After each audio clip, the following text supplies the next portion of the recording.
Mateo 18 dice así. Vamos a leer a partir del versículo...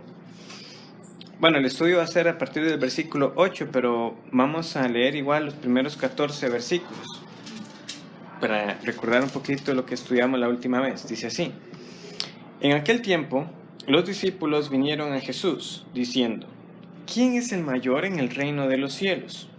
Y llamando Jesús a un niño, lo puso en medio de ellos, y dijo, de cierto os digo que si no os volvéis y os hacéis como niños, no entraréis en el reino de los cielos. Así que, cualquiera que se humille como este niño, ese es el mayor en el reino de los cielos. Y cualquiera que reciba en mi nombre a un niño como este, a mí me recibe. Y cualquiera que haga tropezar a alguno de estos pequeños que creen en mí, mejor le fuera que se le colgase al cuello una piedra de molino de asno, y que se le hundiese en lo profundo del mar. Ay del mundo por los tropiezos, porque es necesario que vengan tropiezos, pero ay de aquel hombre por quien viene el tropiezo. Por tanto, si tu mano o tu pie te es ocasión de caer, córtalo y échalo de ti. Mejor te es entrar en la vida cojo o manco, que teniendo 2 manos o 2 pies ser echado en el fuego eterno. Y si tu ojo te es ocasión de caer, sácalo y échalo de ti.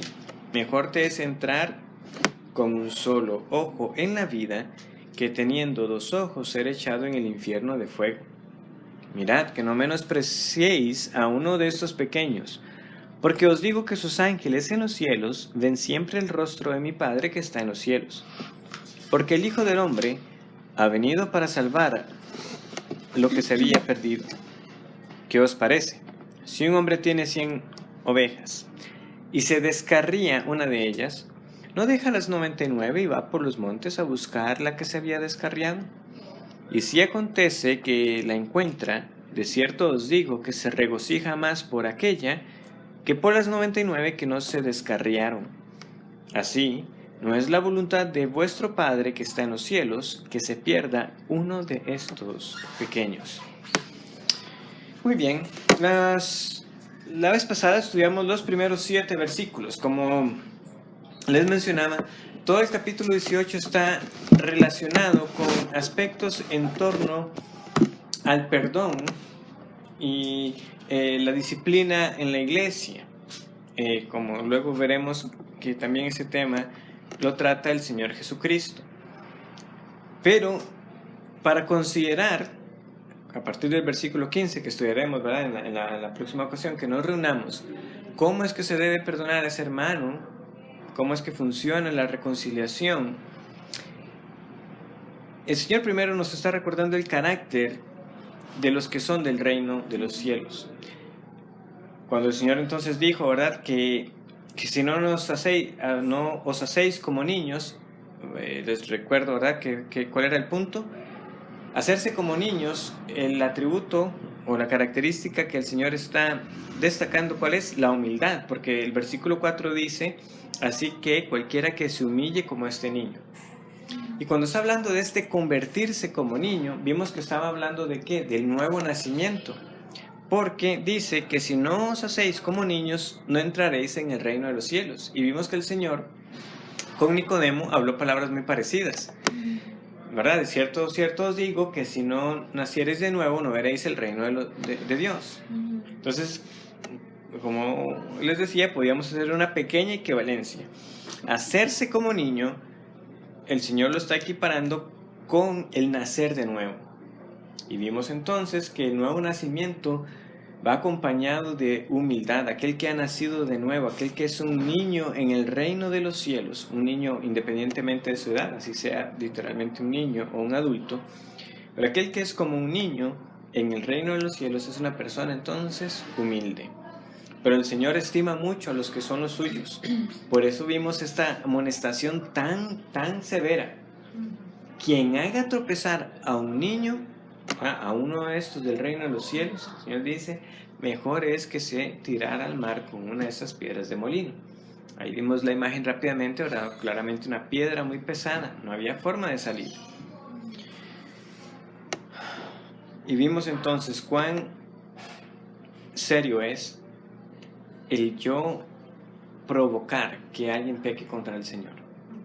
Que no seamos nosotros razón por la cual otros pecan, por la cual otros tropiezan. El Señor habla estas palabras tan duras para aquel que hace tropezar.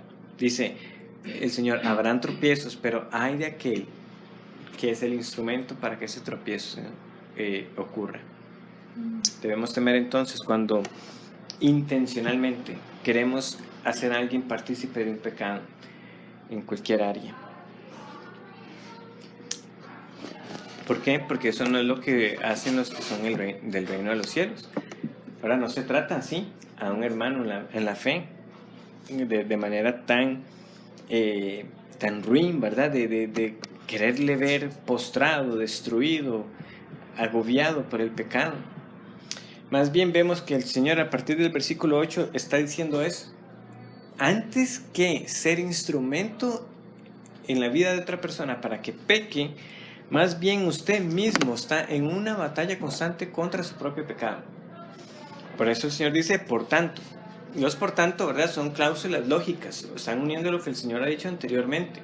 Y particularmente a mí me llamaba la atención. Yo, pero ¿por tanto qué? O sea, si el Señor está hablando de los tropiezos de otros, ¿qué tiene que ver el que yo me corte la mano, me saque un ojo con el tropiezo en la vida de otras personas? Entonces vemos que el Señor claramente está ligando el hecho de que aquel que hace pecar a otro es porque primeramente no ha mortificado el pecado en su propia vida. Pero quien está mortificando el pecado en su vida no será instrumento para que otros pequen. ¿Por qué? Porque precisamente ha sacado de su vida lo que es necesario. Esta expresión, ¿verdad?, ya tiene que hacérsenos familiar, porque ya también la hemos estudiado en Mateo, donde el Señor dijo palabras parecidas a estas. Si tu mano o tu pie es ocasión de caer. Son de las palabras más conocidas del Señor Jesucristo. Y pistas antes de Mateo 18, ¿verdad? Que lo estudiamos antes.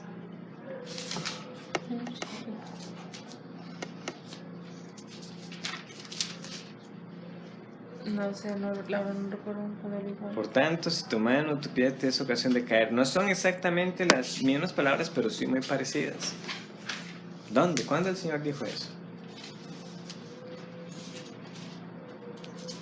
Que si el ojo es ocasión de caer. Ya es lo que dice en el versículo 9. Y si tu ojo te es ocasión de caer, sácalo y échalo de ti. Mejor te es entrar con un solo ojo en la vida que teniendo dos ojos ser echado en el infierno de fuego. Listo, hasta antes de Mateo 10. Y todo. Y empezamos. Los que tienen Biblia tienen la referencia de esas palabras. No sé por qué se complican.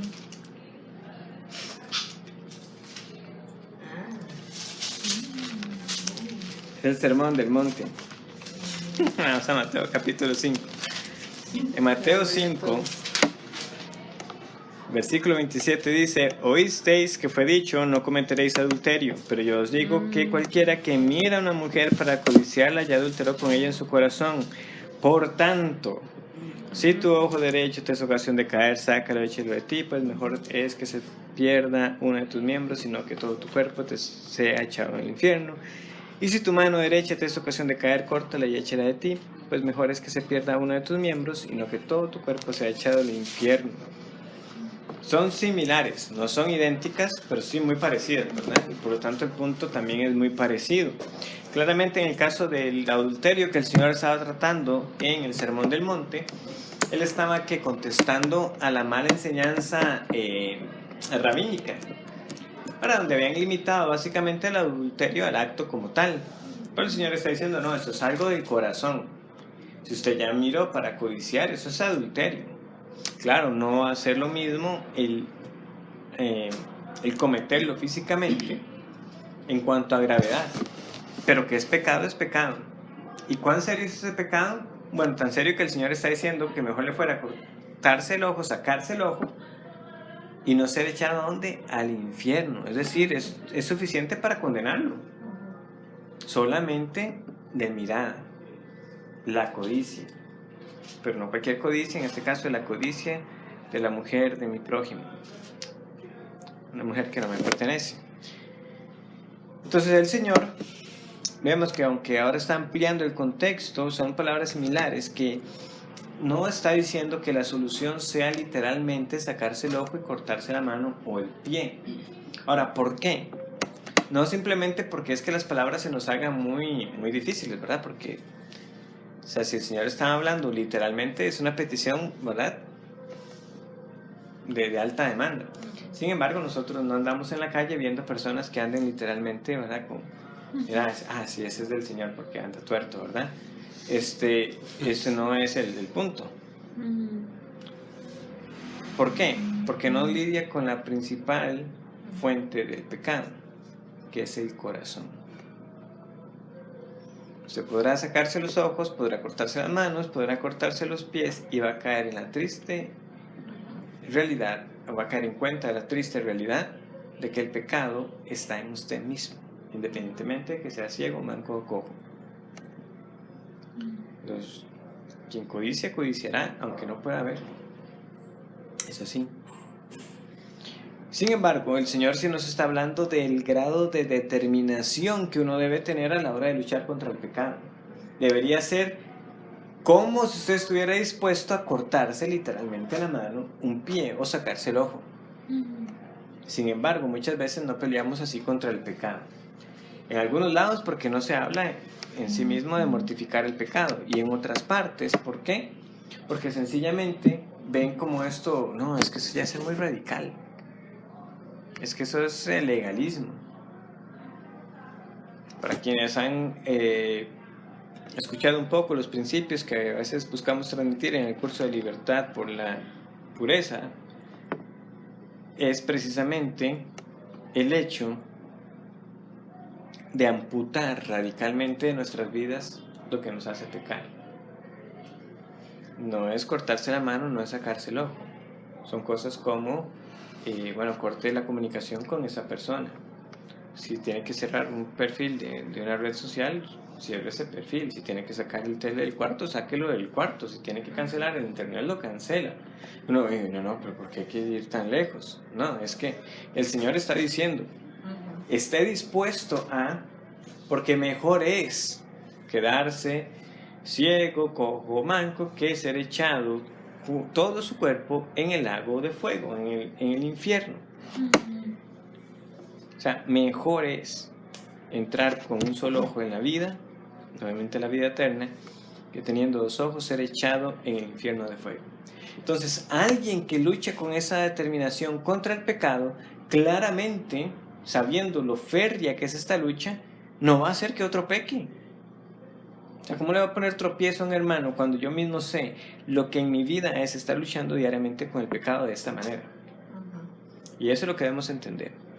En Hechos 19 se nos narra, ¿verdad?, de cómo los habitantes de Éfeso, cuando creyeron en el Señor, ¿qué hicieron? Tomaron todos sus libros de hechicería y leemos que los quemaron. Eso es amputación radical. Pero vean lo que hay que entender ahí. Ellos quemaron los libros que ellos tenían, pero libros de hechicería seguían existiendo. Quien ha cortado con el pecado sí saca de su vida lo que le hace pecar, pero luego tiene una batalla todos los días, entendiendo que en el mundo seguirá haciéndolo. El mundo seguirá siendo, buscando cómo seducir a los hijos de Dios, pero no. Yo no voy a hacer tropezar a un pequeño, a un niño, según el reino de los cielos. Entonces, haciéndolo como, haciéndolo de la siguiente manera, no siendo yo un agente de tentación, de prueba, en algo que yo sé que podría dañar al hermano, y en segundo lugar, yo mismo luchando contra mi propio pecado. Quien está luchando contra su propio pecado no va a estar poniendo, ¿verdad?, trampas para que alguien más caiga juntamente conmigo. Y esto se trata al final de cuentas de un aprecio por ese hermano, porque vean lo que dice el Señor en el versículo 10. Mirad que no menospreciéis a quién, a uno de estos pequeños. ¿De quién está hablando el Señor? ¿De niños literales? No, de los niños según el reino de los cielos. Porque os digo que sus ángeles en los cielos ven siempre el rostro de mi Padre que está en los cielos. Mirad que no menospreciéis. Eso es, o sea, yo estoy luchando con mi pecado. Y precisamente porque veo a ese hermano más joven en la fe, veo a ese niño, según el reino de los cielos, a ese amado hermano, no, yo por aprecio no voy a hacer que tropiece. Sin embargo, este versículo necesita una pequeña aclaración, porque alguno podría leerlo y entender de que aquí es donde está el fundamento para lo que algunos hablan del ángel de la guarda, ¿verdad? Porque dice, mirad que no menospreciéis a uno de estos pequeños. Y bueno, primero decir, ahí sí vea, el Señor está hablando de los niños, ¿verdad? Y que cada niño entonces tiene un ángel de la guarda. Y bueno, no termina ahí, sino que hay hasta una oración al ángel de la guarda, ¿verdad? Entonces, ¿es eso lo que el Señor está enseñando ahí? No.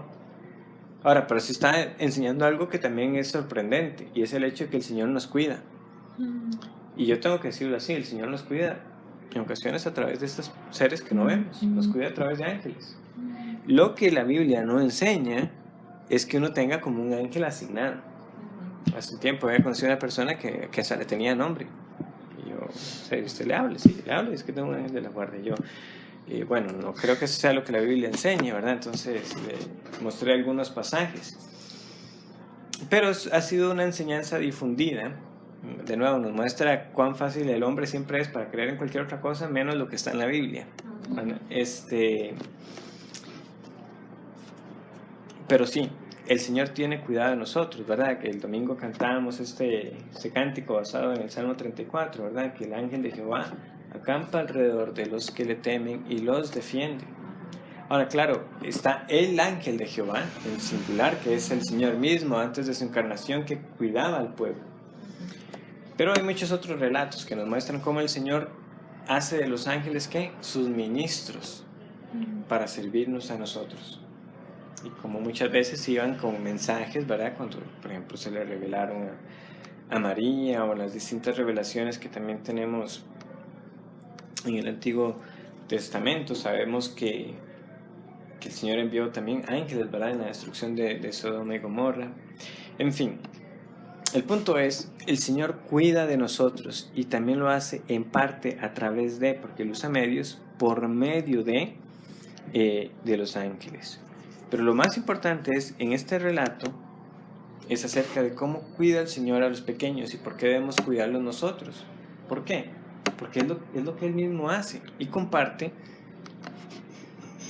esta parábola que se parece mucho a la que tenemos en Lucas 15. Sin embargo, hay unas diferencias importantes. En Lucas capítulo 15 hay 3 parábolas que en general van llevando un mismo desarrollo.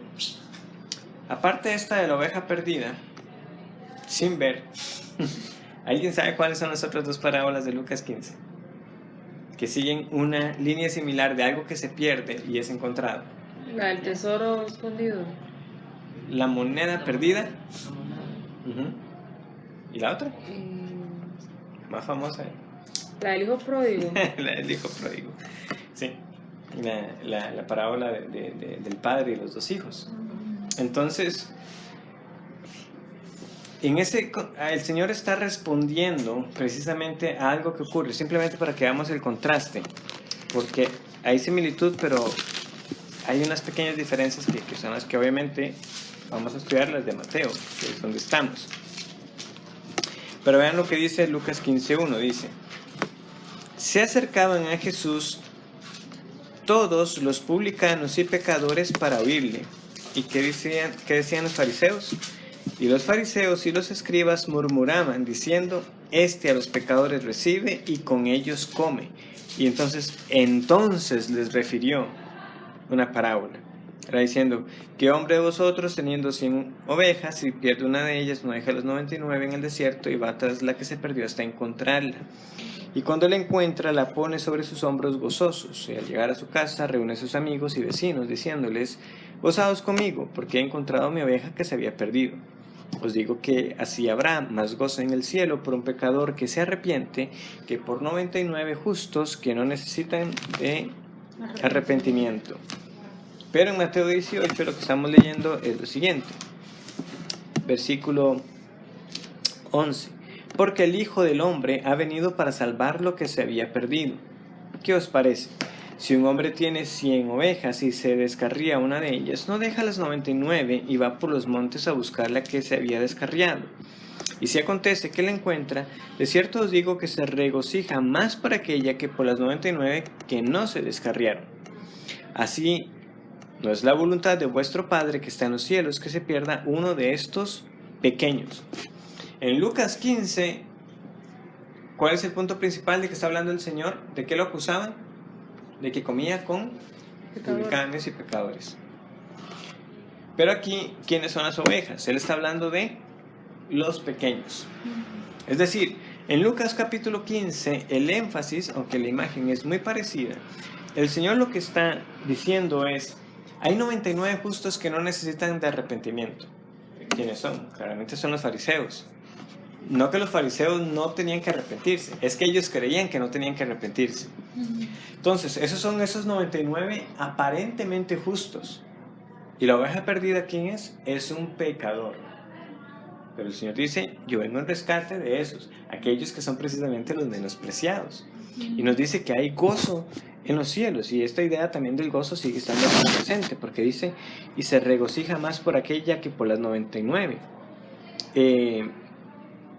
Pero está enfatizando más el hecho de que de esos pequeños. Es decir, el Señor está hablando de aquellos que ya están en el pueblo de Dios, y que estando en el pueblo de Dios empiezan a dar pasos equivocados, en la dirección equivocada, se están extraviando. Y en una iglesia que busca hacer las cosas en orden, ciertamente trae alegría cuando uno ve que un hermano que estaba apartándose es ganado y traído de vuelta. Hay gozo obviamente en la tierra y hay gozo en los cielos. O sea, se regocija. Estamos leyendo aquí de este hombre que encuentra su oveja. Y en Lucas 15 lo dice todavía más claro, que hay gozo delante de ¿quién? Delante de los ángeles. No es que los ángeles se gozan, es que hay gozo delante de los ángeles. ¿Quién se está gozando delante de los ángeles? Es Dios. Entonces, por eso es que a veces escuchamos esta expresión, ¿verdad? Que dicen así, que hay fiesta en los cielos. No, sin duda es así cuando un pecador llega al redil. Pero el Señor nos está diciendo no es solamente por el pecador que se arrepiente, también hay regocijo por ese que ya era del pueblo pero que se estaba extraviando. ¿Y qué hace un buen pastor? Deja esas 99, que no son los fariseos, sino que ahora sí se está hablando de su rebaño, pero que están bien, pero hay que ir en busca de aquella que se está apartando. ¿Verdad? Y el contraste es interesante. O sea, la gran mayoría, 99 en este caso, son contados como pequeños en el reino de los cielos, pero está esa que se aparta y el Señor la trae de vuelta. Es también la idea como Santiago capítulo 5 en sus últimos 2 versículos nos habla de ese que es ganado. Dice que es bienaventurado el que hace volver a un pecador de su camino, ¿verdad? De su errar. Entonces nosotros debemos ser más bien instrumentos. Y ahora sí, veamos ya cómo se va completando la idea y cómo cada una de estas partes se va relacionando. En vez de ser yo alguien que hace tropezar a alguien, más bien soy alguien que es usado por el Señor para traerlo de vuelta. ¿Ven la gran diferencia? El que es del reino de los cielos es uno que más bien está buscando ganar a otros, que ya han dicho que son del pueblo del Señor y sin duda también aquellos que no le conocen. Pero quien no conoce al Señor no le importa a los demás. Estaría pensando que recordemos que todo empezó por aquella pregunta, ¿verdad? Que quién era el mayor en el reino de los cielos. Pero el que tiene su mirada en las cosas de esta vida, en eso es lo que está pensando solamente. En la grandeza, en el ahora, en el hoy. Sin importar si tengo que pasarle por encima a otros. Y no es así como funciona. Hay entonces gozo en los cielos. El Hijo del Hombre vino a salvar lo que se había perdido. Y como nos dice aquí, no es la voluntad del Padre que se pierda uno de estos pequeños. Y sabemos que es así. Es completamente garantizado que ninguno que es del Señor se perderá. Pero de nuevo, el punto no es tanto esa certeza de la preservación y de que los elegidos creerán. Es nuestro papel de cómo trato yo a aquel que es más pequeño, a ese hermano débil en la fe, sabiendo que el Señor me ha mandado a tratar a todos como superiores a mí mismo, porque esa es la esencia de la humildad. Entonces, muy bien, ya hemos estudiado los primeros 14 versículos. Simplemente recapitulemos. ¿Quién es el mayor? El Señor les dice, ustedes no deben de estar pensando en eso. El mayor en el reino de los cielos más bien es como un niño que anda humilde, que se humilla delante de Dios. A estos pequeños hay que cuidarlos, sabiendo que en un sentido todos somos pequeños, ¿verdad? Siempre habrá alguien más maduro en la fe que también cuidará de mí. Pero entonces, tengo que cuidarlos, más bien tengo que ser una causa para que ellos pequen contra el Señor. Y para que ellos no pequen contra el Señor y yo no ser instrumento para que ellos pequen, lo que tengo que estar haciendo es luchando activamente, con todas mis fuerzas, contra mi propio pecado, sacando aquello que me haga pecar contra el Señor. ¿Para qué? Para entonces más bien ganar de vuelta a aquellos que se están desviando.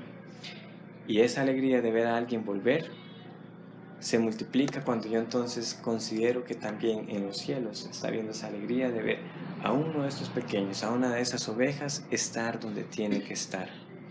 Pero si yo pertenezco a una iglesia local, yo no puedo ser indiferente a la vida espiritual de los otros. Vamos a orar. Te damos gracias, Señor, por tu palabra, por recordarnos una vez más que a la luz del Evangelio nosotros podemos comprender este mandato que nos da el Señor respecto a la lucha contra el pecado y de procurar hacer volver a aquellos que habiéndose identificado o habiéndose involucrado, luego, Señor, ya no quieren andar contigo. Ayúdanos para